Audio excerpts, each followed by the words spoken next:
Primeira carta de Pedro, capítulo 3, vamos estar lendo dos versos 8 a 22.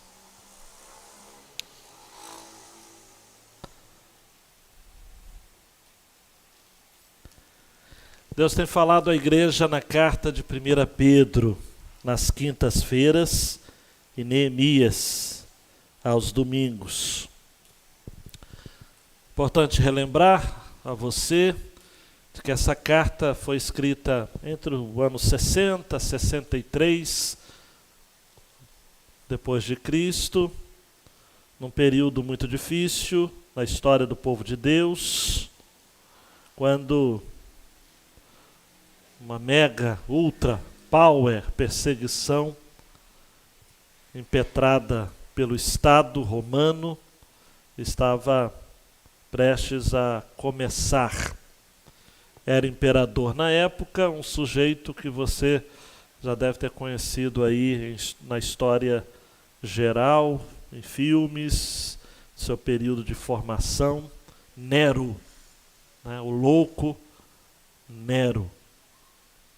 Obviamente, amados, o cristianismo, que inicialmente saiu do judaísmo, começou a despertar a antipatia do Estado, por várias razões.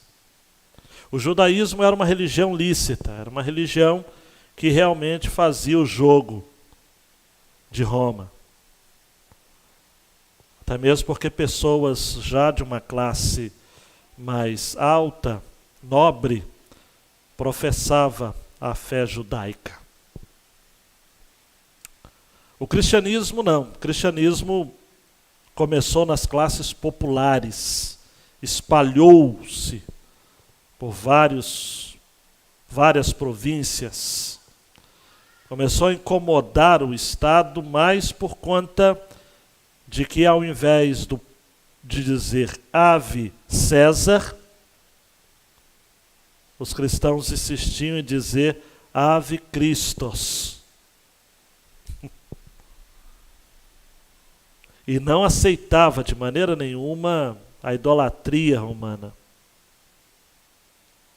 Mantinha uma vida equilibrada, uma vida familiar sólida, bons valores.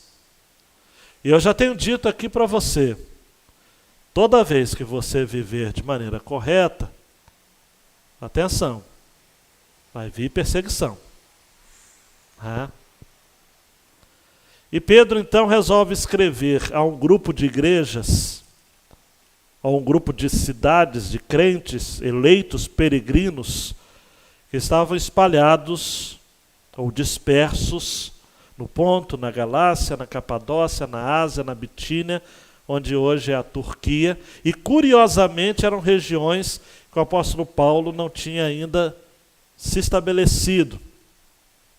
A gente encontra aqui uma complementariedade apostólica. Não é? Paulo chegou a dizer explicitamente que ele não estabelecia fundamentos sobre outro. De maneira que não era assim combinada também, né? Pedro não passou um zap para Paulo, dizendo o seguinte: Paulo, vou para cá, você vai para cá. Não. É o Espírito Santo que guiou tudo. Né? E Pedro então resolve escrever esta carta para fortalecer a fé desses irmãos, antevendo a perseguição. Por isso que a data eu não posso cravar, mas é entre 60 e 63. 64 houve o incêndio de Roma, precipitando a perseguição aos cristãos que foram acusados. 64 também foi o martírio de Paulo. Paulo faleceu primeiro do que Pedro. Pedro, 67, eu gosto de dizer que Pedro morreu no ano 70, né? Mas também não posso cravar, essa questão de data não dá, mas foi alguns anos depois da morte do apóstolo Paulo. Há uma correspondência entre eles, né? Aquilo que em história a gente chama de circularidade, né? Houve uma circularidade de conteúdos, por isso que muito das mensagens aqui eu tenho citado cartas de Paulo também, porque o conteúdo é o mesmo, o conteúdo apostólico. Nós vimos na quinta-feira passada, de que, em duas mensagens na verdade, 2:11 a 3:7 é um bloco só, que vai falar justamente sobre o correto procedimento do cristão nas mais variadas áreas da vida, começando pelo macro, vida pública, e nós falamos de política, respeito às autoridades e tudo mais, relações de trabalho, e nós falamos aqui na relação entre servos e patrões, Cristo como modelo desse correto procedimento. Pega esse gancho, porque Cristo vai ser modelo também da mensagem de hoje. Porque Cristo é o modelo da mensagem do Evangelho, né, da Bíblia, obviamente. E termina com o círculo mais íntimo, que é o círculo familiar. Eu falei sobre os deveres da mulher e do homem, né? As mulheres, 6 versos. Dos homens, 1 verso. Mas só que esse 1 verso que diz respeito ao homem realmente dá muito pano para manga. E agora então, capítulo 3, versículos 8 a 22, as orientações são gerais.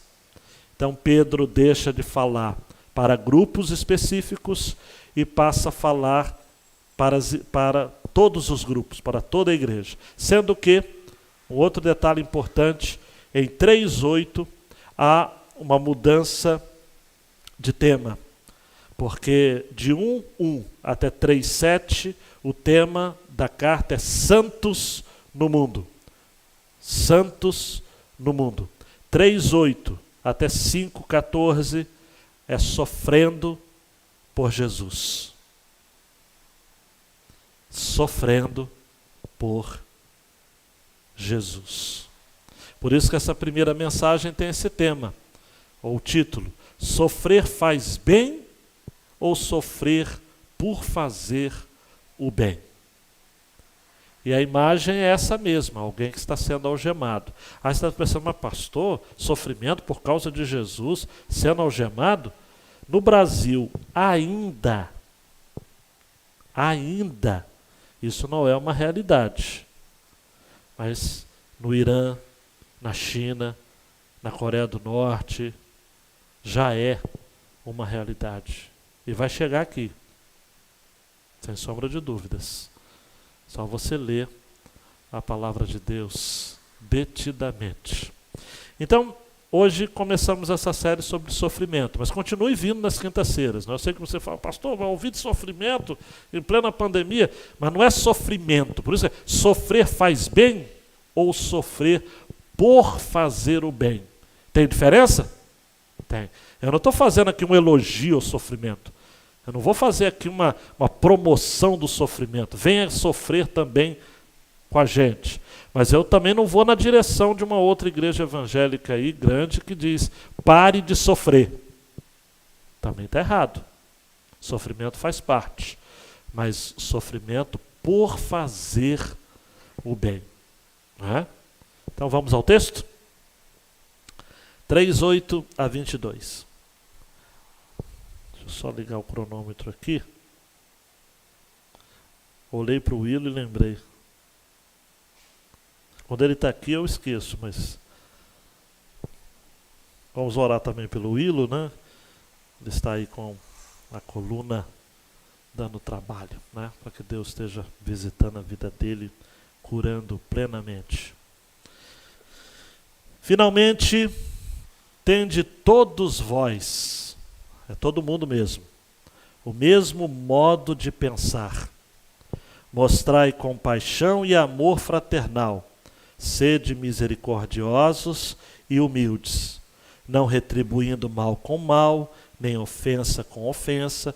Pelo contrário, bendizei, porque para isso fostes chamados, a fim de receber bênção como herança. Pois quem quer amar a vida e ver dias felizes, refreia a língua do mal e os lábios de falar coisas enganosas. Afaste-se do mal e faça o bem. Busque a paz e nela insista. Porque os olhos do Senhor estão sobre os justos e os seus ouvidos atentos à sua súplica. Mas o rosto do Senhor está contra os que praticam o mal. Quem vos fará mal se sois zelosos do bem? Mas, ainda que venhas a sofrer por causa da justiça, sereis abençoados. Não temais suas ameaças, nem vos alarmeis. Antes, reverenciai a Cristo como Senhor no coração. Estais sempre preparados para responder a todo o que vos pedir, a razão da esperança que há em vós. Mas fazei isso com mansidão e temor, tendo boa consciência, para que os que caluniam o vosso bom procedimento em Cristo fiquem envergonhados naquilo de que falam mal de vós. Porque se a vontade de Deus assim o decretar, é melhor que sofrais fazendo o bem do que o mal. Porque também Cristo morreu uma única vez pelos pecados, o justo pelos injustos, para levar-nos a Deus, morto na carne, mas vivificado no Espírito, no qual também foi e pregou aos espíritos em prisão, os quais noutro tempo foram rebeldes, quando a paciência de Deus esperava enquanto a arca era construída nos dias de Noé. Poucas pessoas, isto é, 8, salvaram-se nela por meio da água, que, prefigurando o batismo, agora também vos salva, o qual não é a remoção da impureza da carne, mas a promessa de uma boa consciência para com Deus pela ressurreição de Jesus Cristo, o qual, tendo subido ao céu, está à direita de Deus, e a ele sujeitaram-se os anjos, as autoridades e os poderes. Deus meu, por favor, a tua palavra está aqui. Ela lida já nos alimenta. Me ajude, meu Deus, a ser fiel na explicação e na aplicação desta palavra. E que saiamos daqui alimentados, desafiados, encorajados para sermos realmente homens e mulheres que estejam dispostos a sofrer por conta de Jesus. No nome dele que oramos. Amém e amém. Sofrer faz bem ou sofrer por fazer o bem? Dá um clique aí, João Marcos, por favor. A grande ideia desse texto é esta: sofrer por causa de Jesus confere autoridade ao testemunho do crente, e sua identidade e destino são distinguidos em graça honrosa diante dos homens. Dá para a gente dissecar essa frase, sofrer por causa de Jesus, amados. Tira da sua cabeça tudo que você já aprendeu sobre sofrimento. Porque nesta noite eu quero ministrar a você de que quando você vive autenticamente o cristianismo, sempre você vai sofrer. Paulo vai dizer a Timóteo: todos os que querem viver piamente padecerão perseguições. Só que o sofrimento por causa de Jesus, queridão e queridona, confere primeiro autoridade ao seu testemunho. Porque ao invés de você falar, eu sou crente, mas ninguém lhe dá crédito, ou ninguém confere a você qualquer tipo de honra. Por quê? Porque você se utiliza do nome do Evangelho, você se utiliza dos benefícios do Evangelho para ter uma vida confortável. E vida confortável não tem nada a ver com o cristianismo. O Roque aqui no velório falou isso. A gente não é cristão para ser... Eu vou usar a expressão que ele usou, né? O português, a la Roque, né? Nós não somos cristãos para enricar, não é? Enricar, não existe esse verbo, mas de todo modo ele usou e todo mundo compreendeu. Não é para a gente ter uma vida de destaque, a gente vive o cristão para que na morte da pessoa que a gente ama, a gente não enlouqueça, a gente não abandone a fé, a gente mantenha pelo menos o juízo e o clamor de Jó. Eu sei que o meu Redentor vive e por minha causa ele vai se levantar. Esse é o sofrimento que confere autoridade ao crente. E a identidade, o destino desse crente, eu gosto dessa identidade e destino, são distinguidos em graça honrosa diante dos homens. Eu ia colocar só graça, mas graça honrosa tem muito a ver, amados. Porque graça honrosa diante dos homens é o seguinte: não significa necessariamente que em todo tempo as pessoas vão dizer, poxa, eu vou até maneirar com fulano de tal, porque ele tem um testemunho de crente incrível. Muito pelo contrário, pode até piorar. Mas só que você, seu nome, mesmo que seja depois da sua morte, você será honrado. Tem uma expressão de Hebreus capítulo 11 que fala sobre Abel, mesmo morto, ainda fala. Hein, João Batista? Mesmo morto, ainda fala.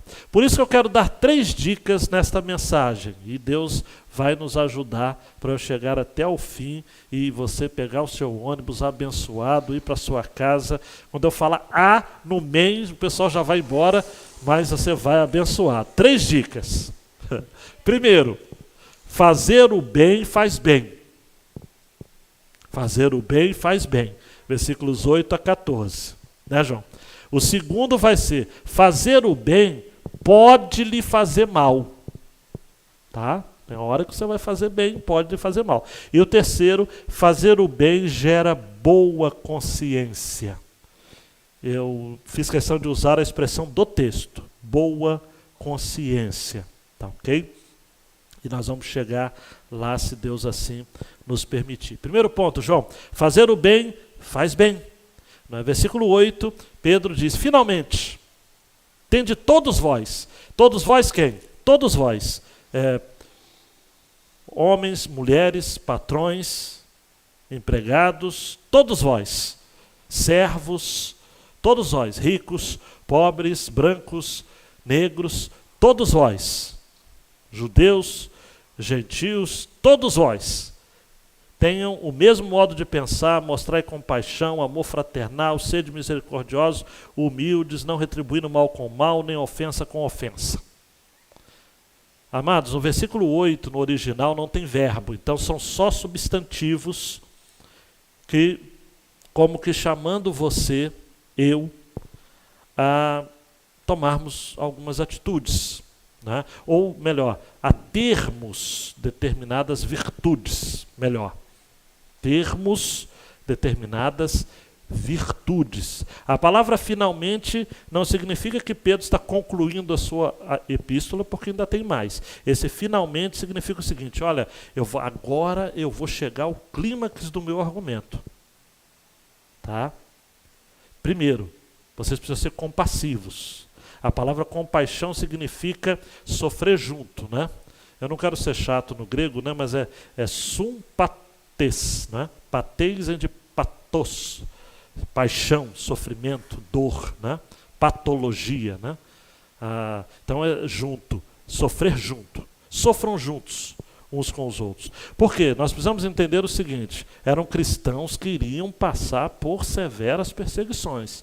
Então Pedro já antecipa, ele olha como através de uma luneta e percebe o seguinte, olha, o comportamento que vocês precisam ter, a atitude que vocês precisam ter, a virtude que vocês precisam desenvolver, tudo começa na compaixão.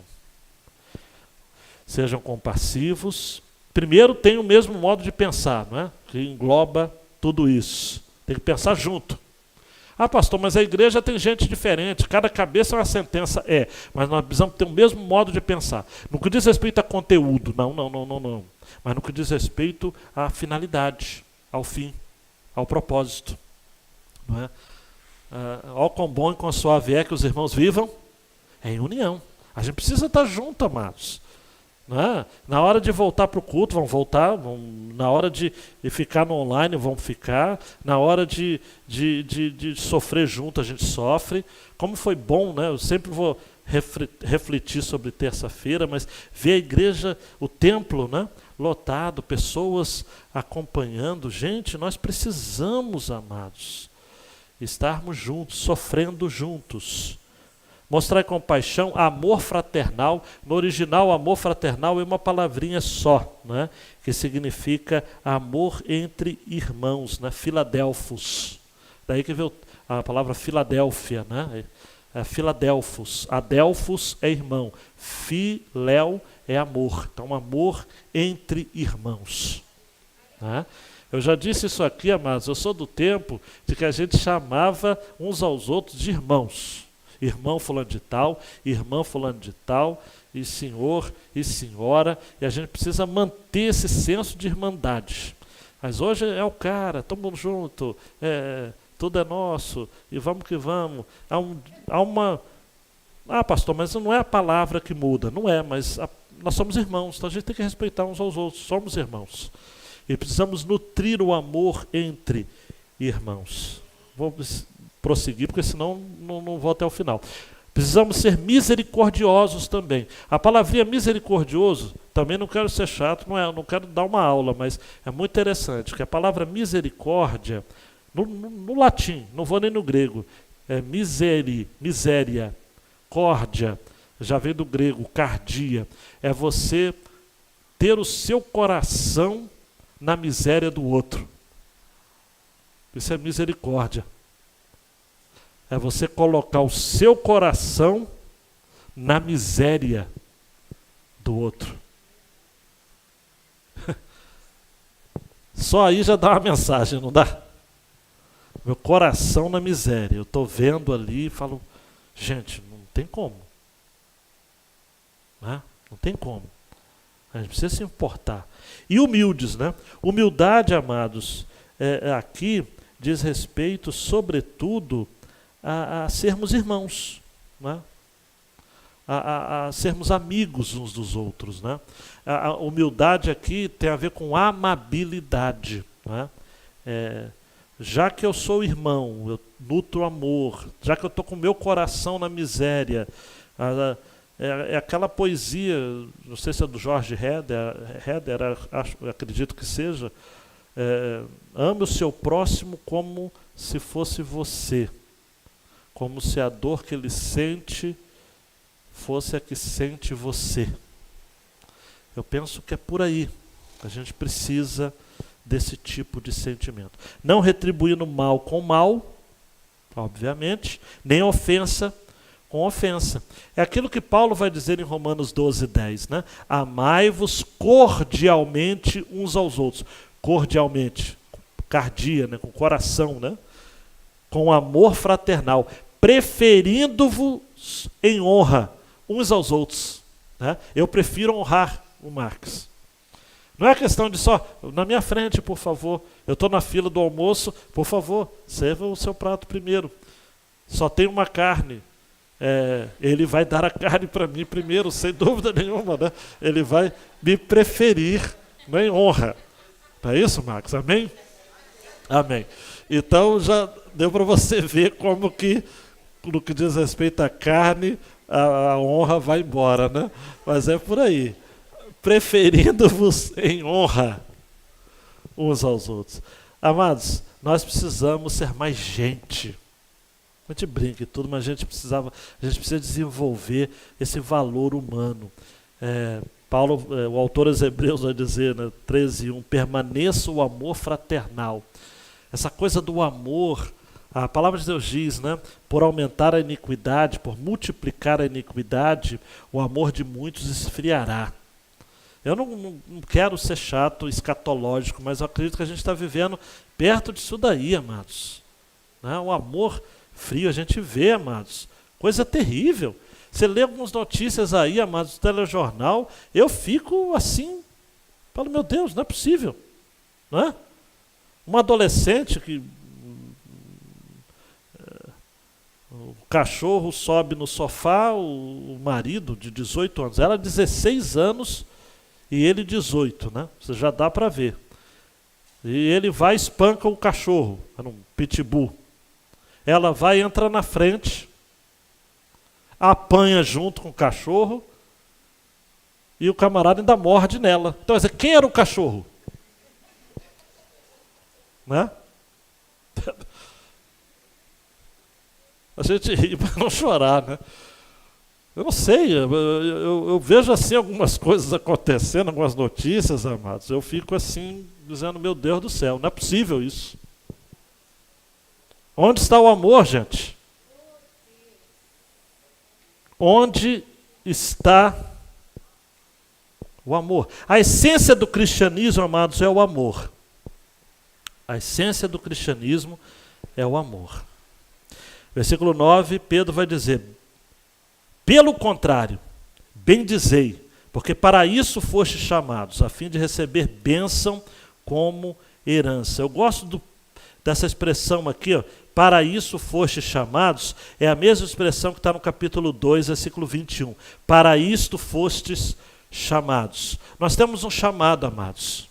E o nosso chamado é um chamado para bendizer, a fim de receber bênção como herança. A bênção não é um merecimento nosso, é uma herança.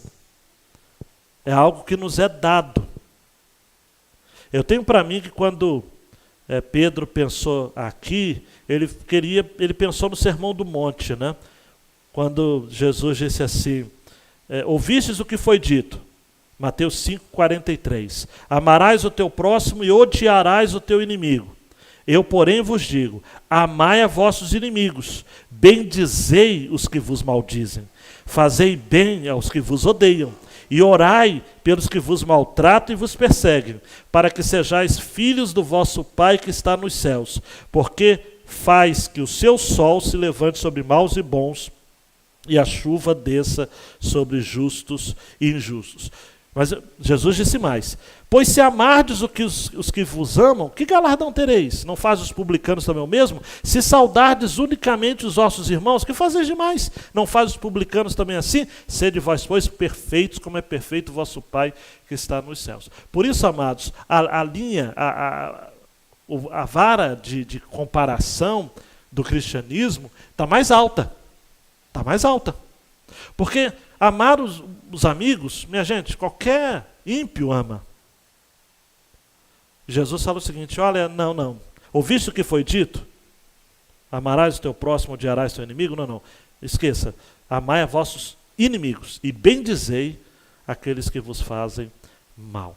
Daí então, nos versículos 10 a 12, Pedro cita Salmos. Salmo 34, 12, 34, 14, 37, 27, né? Pois quem quer amar a vida e ver dias felizes, refreia a língua do mal e os lábios de falar coisas enganosas. Afaste-se do mal, faça o bem, busque a paz e nela insista. Porque os olhos do Senhor estão sobre os justos e os seus ouvidos atentos à sua súplica, mas o rosto do Senhor está contra os que praticam o mal. Então, nessas citações, Pedro está dizendo o seguinte, olha, gente, essa coisa de fazer o bem, essa coisa de amar, não é coisa que a gente está conhecendo agora. Os salmistas já diziam. A revelação bíblica está cheia disso. Os olhos do Senhor estão sobre vocês, justos. Então, se você de fato está fazendo bem, fazer o bem faz bem.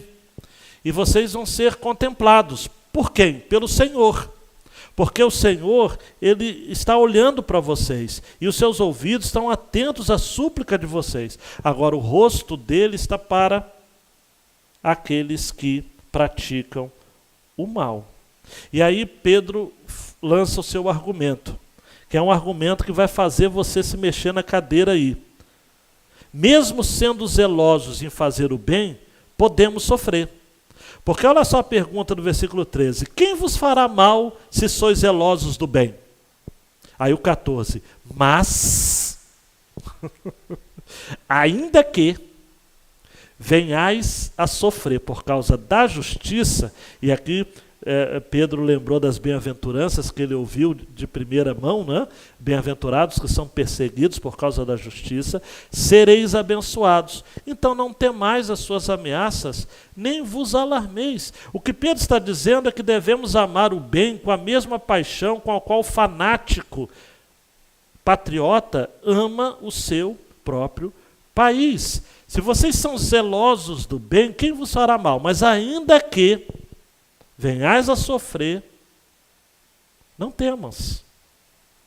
Não temas. Jesus disse em Mateus 5,12: exultai e alegrai-vos, porque é grande o vosso galardão nos céus, porque assim perseguiram os profetas que foram antes de vós. Então o fato de você ser zeloso do bem não vai lhe isentar do sofrimento. Mas uma vez você vindo a sofrer por causa da justiça, por causa daquilo que é correto, isso é motivo de bênção. Aí você pode dizer, não precisa dizer em voz alta aí, que bênção é sofrer por causa da justiça. E Pedro fala, não tenha medo, nem fique alarmado. Vou contar duas historinhas rapidinhas nesse ponto. Um garoto na Segunda Guerra Mundial, com 12 anos, se recusou a juntar a um certo movimento político e ideológico na Europa. Os carrascos perguntaram-lhe antes de executá-lo: você não sabe que temos poder para lhe matar? E o rapazinho disse: e vocês não sabem que eu tenho poder de morrer por Jesus? Então, você tem poder para me matar, eu tenho poder de morrer por causa de Jesus. Então, estamos combinados.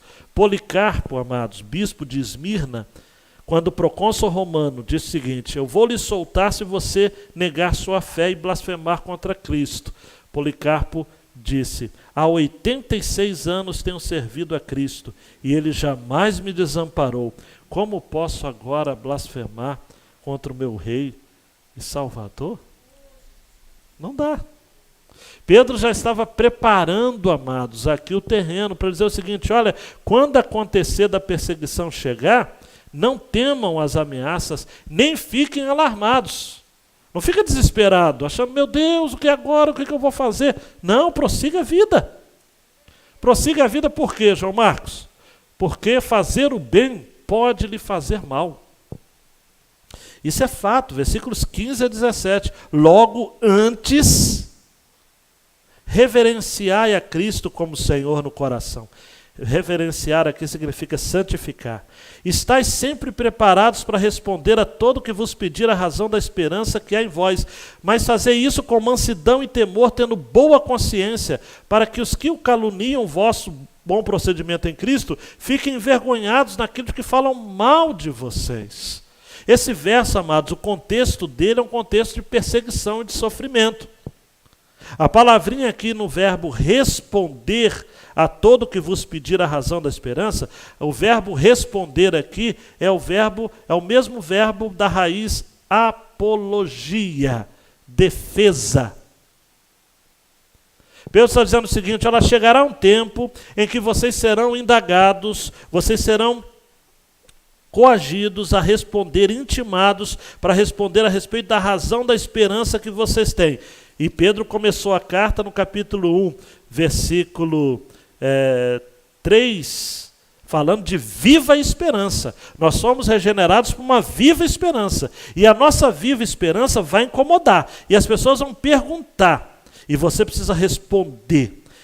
Mas primeiro você precisa estar preparado. Você está preparado para responder? Para fazer isso com mansidão, com temor, com boa consciência, para aquilo que os seus algozes falam de você, questionando o seu comportamento, seu bom procedimento, eles de fato fiquem envergonhados. Sabe o que eu me lembrei quando eu li esse texto? Eu me lembrei de Mateus 10, 18 a 20. E sereis então conduzidos à presença dos governadores e dos reis por causa de mim, para lhes servir de testemunho a eles e aos gentios. Mas quando vos entregarem, preste atenção, não vos dê cuidado como ou que a vez de falar, porque naquela mesma hora vos será ministrado o que a vez de dizer. Porque não sois vós quem falará, mas o Espírito de vosso Pai é que fala em vós. E eu me lembrei também de Lucas 21, 14 e 15. Proponde, pois, em vossos corações não premeditar como a vez de responder, porque eu vos darei boca e sabedoria. Repita comigo, boca e sabedoria. Boca e sabedoria, a que não poderão resistir nem contradizer todos quantos se vos opuserem. O que Pedro está dizendo é o seguinte, é aqui, amados, não ensaie diante do espelho. Não precisa ensaiar diante do espelho. Não precisa premeditar. Não precisa preparar uma carta testemunho. Viva a vida.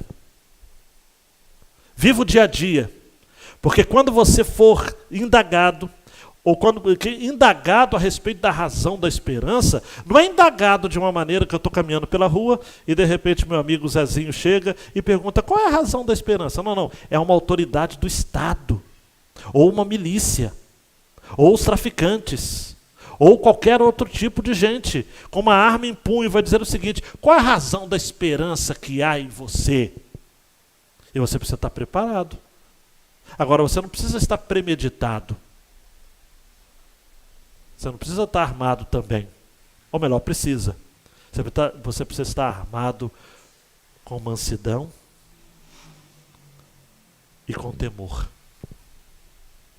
Porque Paulo vai dizer, as armas da nossa milícia não são carnais, mas são espirituais, para desfazer nós e sofismas.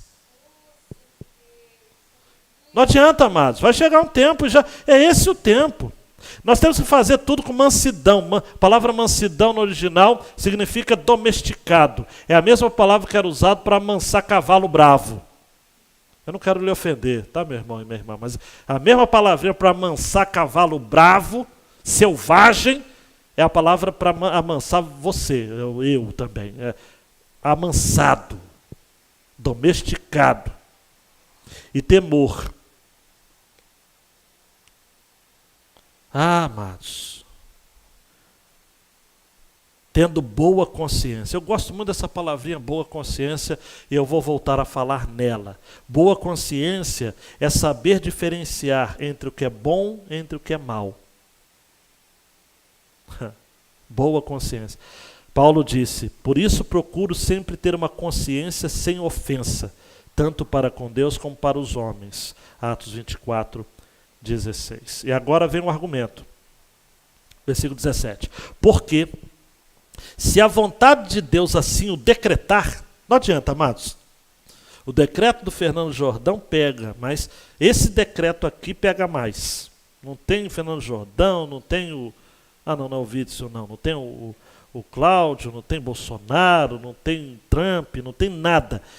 A vontade de Deus assim decretar é melhor que sofrais fazendo o bem do que o mal. O negócio é o seguinte, amados.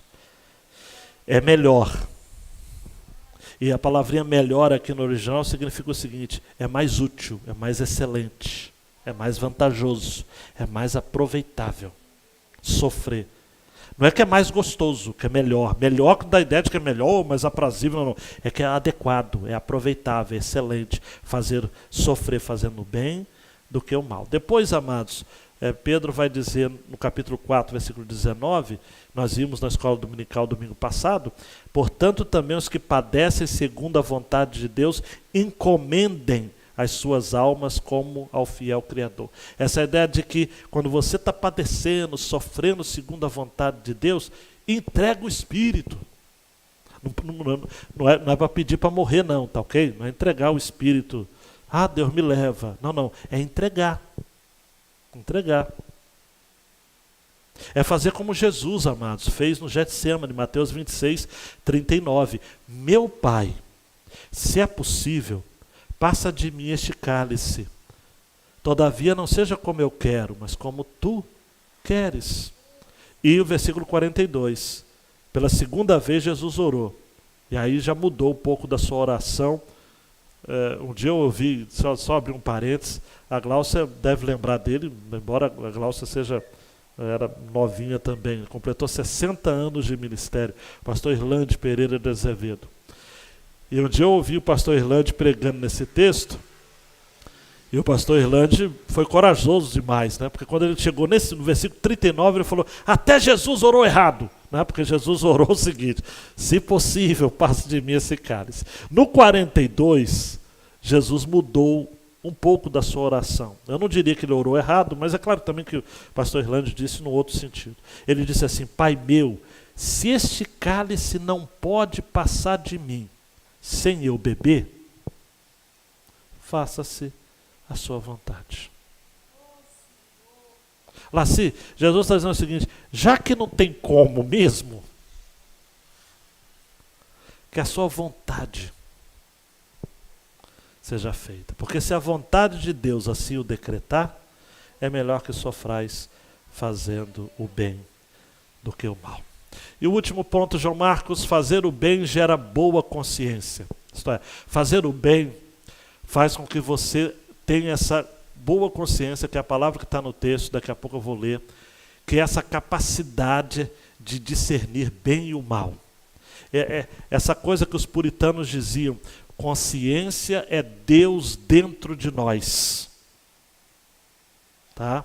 É Deus dentro de nós. Pedro diz, 18, por quê? Também Cristo, é o modelo, né?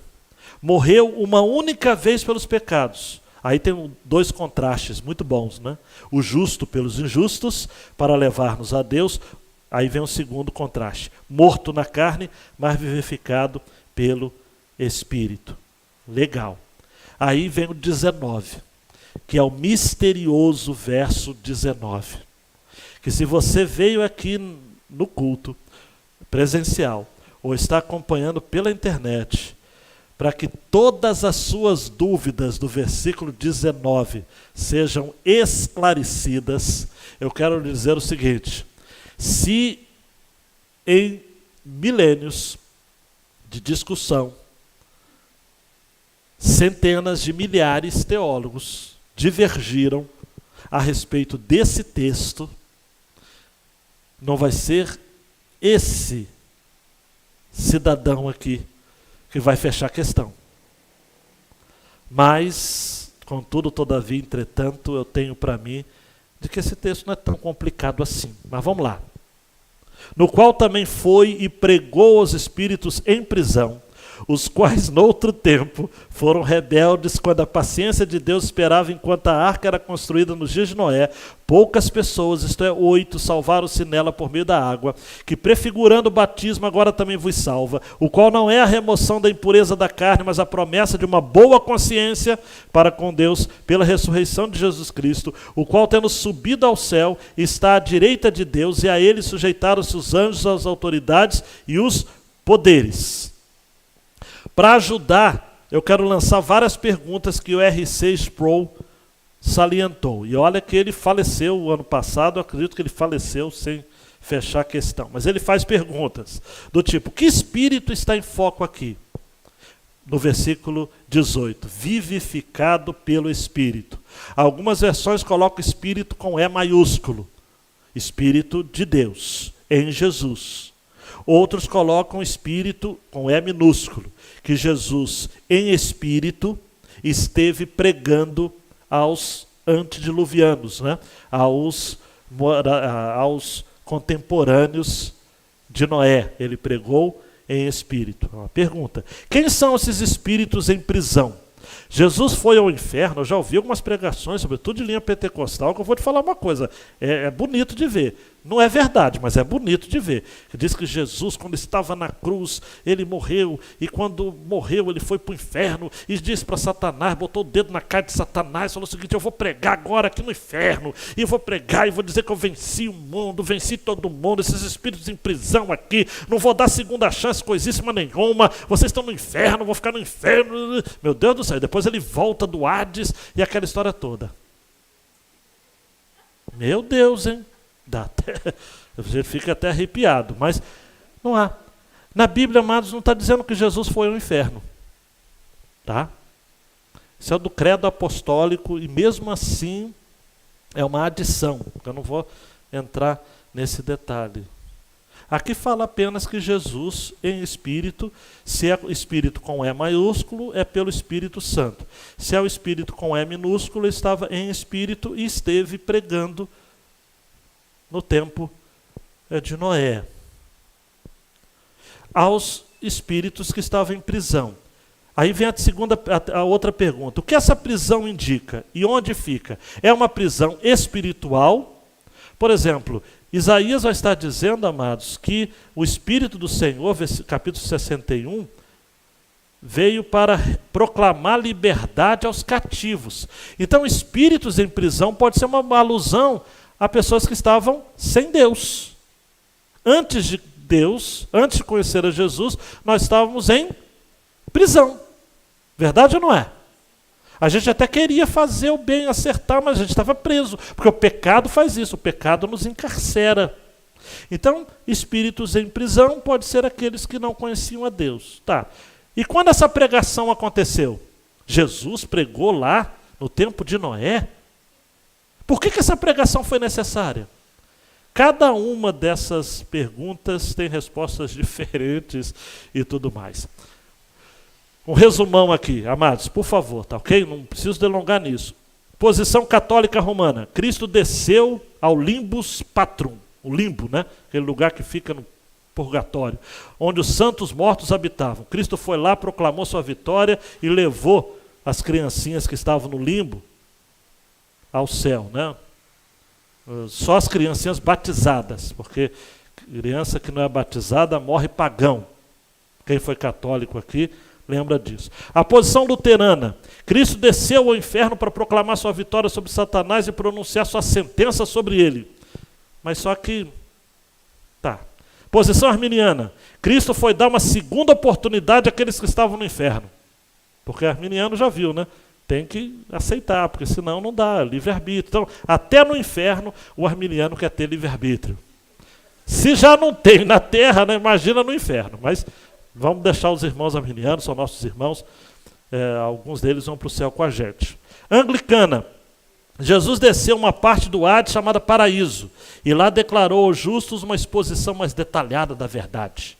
Eu não sei de onde os anglicanos tiraram isso. A posição reformada tradicional. A descida ao Hades de Cristo foi sua morte e sepultamento, sofrendo sobre si as dores do inferno em lugar dos seus eleitos. Então essa questão principalmente de Efésios, né, que fala que Jesus desceu até as partes exteriores da terra, significa que ele morreu, bem morrido mesmo. É uma forma poética de dizer, Jesus morreu mesmo. Se fosse eu, descreveria Jesus, ficou mortinho da Silva. Né? Desceu e morreu. O meu entendimento aqui, amados, é o seguinte, Jesus, em espírito, pregou aos contemporâneos de Noé através dos lábios de Noé. Quando Noé pregava, ele pregava pelo Espírito de Cristo pré-encarnado nele. Porque Jesus não foi gerado, criado, ele é eterno. Então, no Antigo Testamento, quando alguém pregava no Espírito de Cristo. Por isso que João capítulo 8 vai dizer que Abraão viu, Jesus diz, Abraão viu o meu dia e se alegrou. Então Noé pregava de 3 formas, deixa eu ver se eu lembrava. Noé pregava com a sua vida, Noé pregava com as suas palavras e Noé pregava com a sua prática, construindo a arca. Então o Espírito de Cristo estava nos lábios de Noé e ele pregou aos rebeldes enquanto a arca era construída nos dias de Noé. Só que, amados, mesmo Jesus pregando nos lábios de Noé, só teve 8 decisões. Noé, seus 3 filhos e as esposas. Agora você imagina, né? Eu reclamo às vezes que eu prego e vem pouca gente, né? Mas Jesus pregando nos lábios de Noé, poucas pessoas. E aí Pedro diz o seguinte, que prefigurando, o verbo no grego aqui, prefigurar, é o verbo antítipo, né? Fazendo uma comparação com o batismo. Agora também vos salva, o qual não é a remoção da impureza da carne, mas a promessa de uma boa consciência para com Deus pela ressurreição de Jesus Cristo. Assim como o dilúvio lavou o mundo e condenou o mundo, porque Hebreus já está dizendo de que a fé de Noé condenou o mundo, o nosso batismo nos lava dos nossos pecados e nos traz a promessa de uma boa consciência para com Deus. Não as águas do batismo em si que nos purificam, mas o símbolo que está por detrás disso. Porque Paulo vai dizer em Gálatas 3:27, Todos quantos fostes batizados em Cristo, já vos revestistes de Cristo.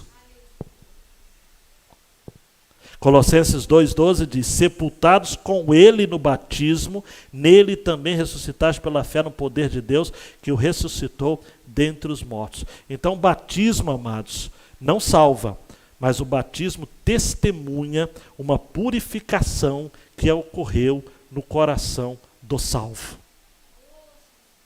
Não é? E Pedro termina o seu argumento dizendo, o qual tendo subido ao céu está à direita de Deus, e a ele sujeitaram-se aos anjos, às autoridades e os poderes. Seríssimo. O que Pedro termina dizendo é o seguinte, olha, Jesus quando terminou a sua vitória sobre os poderes na morte, na ressurreição, ele subiu nas esferas celestiais.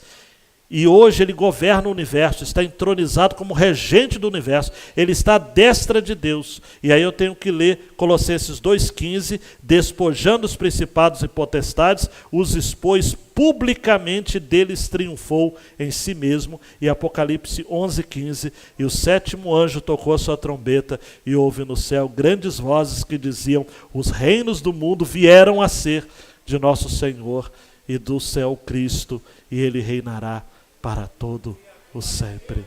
Amém. Eu espero que séculos de discussão tenham sido esclarecidos aí para você e para mim, porque diz isso, Jesus venceu.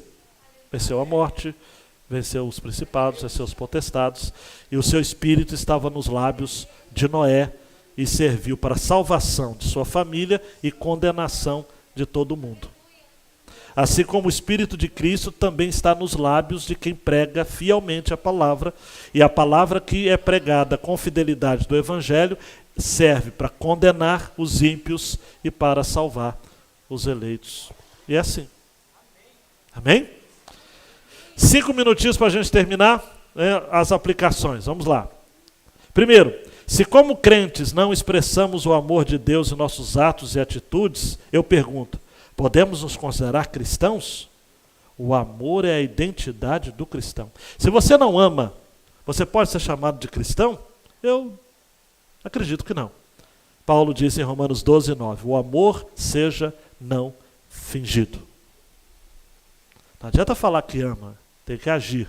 James Hunter, né, no Monge Executivo. O amor é o que o amor faz. Segundo, João, não podemos ser enganados neste ponto. Aqueles que desejam na terra o privilégio de não sofrer por conta de Jesus, não será feito digno de morar nos céus. Não. Quem não sofre aqui por causa de Jesus, não vai gozar no céu. Não vai. É claro, amados, nós vamos receber, amados, o nosso galardão em cima daquilo que é de nossa vivência e compromisso com o Senhor na terra. Né? Provérbios 3, 26.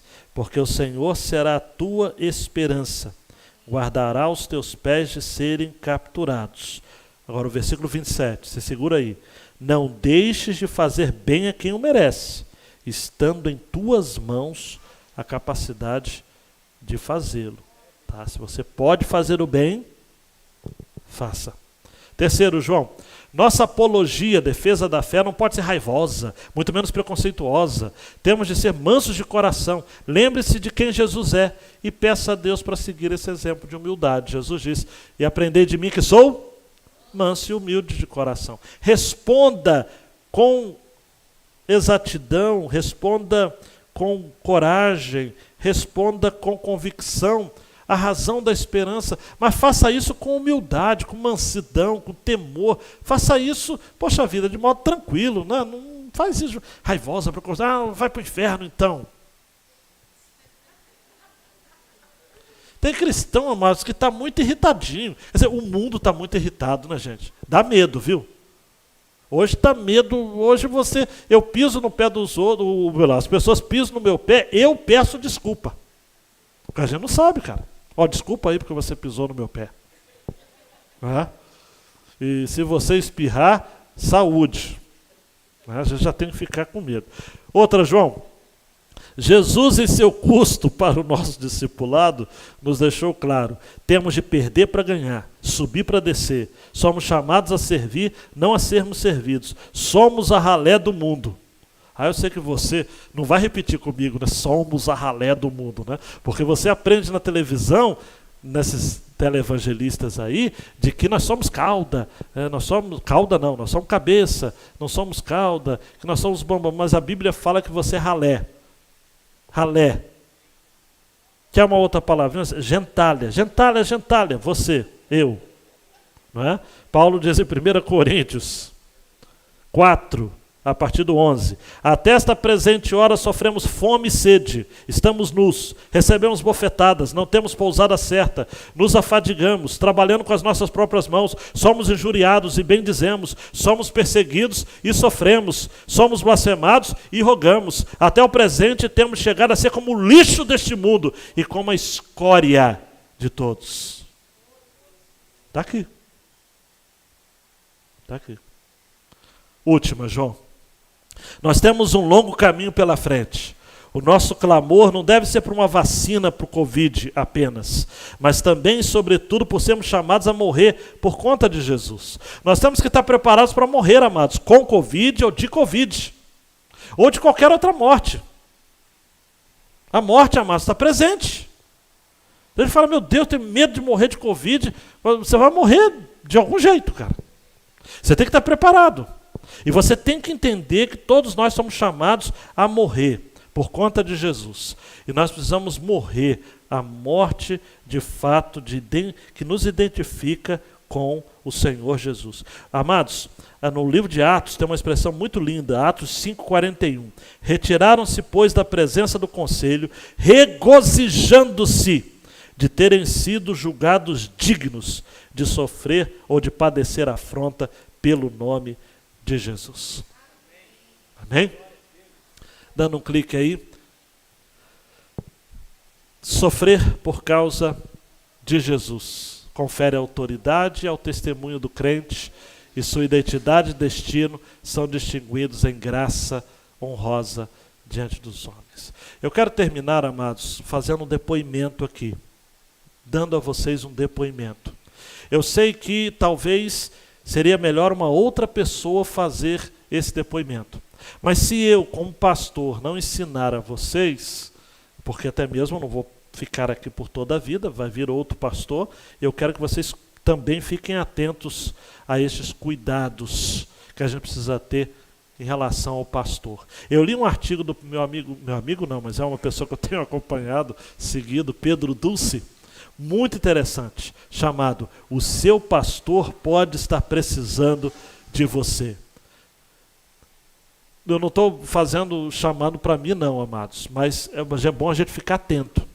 Porque a gente fala sofrer por causa de Jesus e tal, e a gente não olha para os pastores. De repente você tem um pastor na família, você está nos visitando aqui, você tem um pastor, e você acha que ele é um super cara, é um cara... Amados, tem pastor doente, tem pastor desesperado, tem pastor pensando em se matar, tem pastor que já se matou, tem pastor... Eu soube essa semana, o Pedro Dulce disse, que tem pastor esperando só um tempo para a igreja voltar no presencial, para poder fazer uma assembleia e entregar carta de demissão. Muitos. Como a gente aqui no Brasil é muito acanhado de falar sobre essas coisas, os Estados Unidos, o americano já é mais direto, né? Um professor eu não vou arriscar o meu inglês aqui, respeito ao João Marcos e tudo, depois eu vou ficar ouvindo, né? Mas um professor de um seminário nos Estados Unidos disse o seguinte, o nome dele é Scott Hildreth: pastorear sempre foi uma tarefa difícil, mas existem alguns fatos específicos do tempo que estamos vivendo que atingem com mais força os pastores e líderes. Assim como todos nós, os pastores estão cansados da pandemia.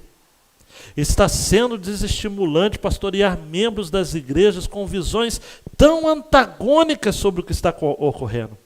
Algumas pessoas estão apavoradas e outras estão certos de que vivemos uma farsa.